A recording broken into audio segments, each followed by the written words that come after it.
Bakıdan başladı bir ömür yolu,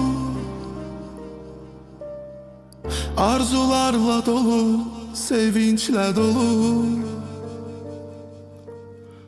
Uzaklarda kurdun öz hayatını, daima temiz yaşattın sen öz adını. Anan gece gündüz seni aktarır, gözyaşı kuruyur, yürek ağlayır. Sensiz geçirdirilme ayını, Allah versin sana cennet payını. 32 yaşta terk ettin bizi, sükuta boğdun sen evinizi. Anan mezarına gelir ağlayabilmi, yürekte görünür gözyaşın izi.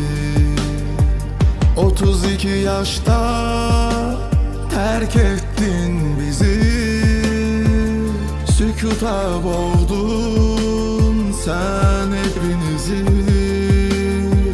Anan mezarına gelir ağlayabilmi, yürekte görünür gözyaşın izi.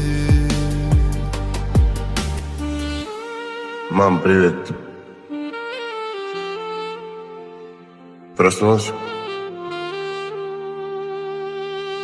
Если да, набери.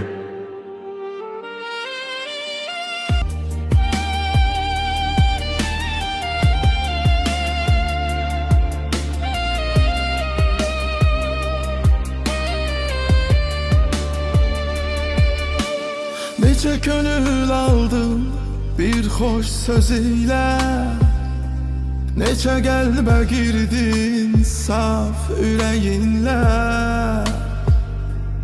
Kömək ettin her dar günde insana, yaxşı hörmət koydun sen öz adına.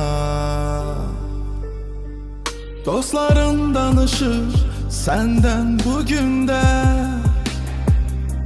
hatiren yaşayır her bir gönülde. Sessiz kalan evler seni soruşur, Fuat deyilende yürekler susur.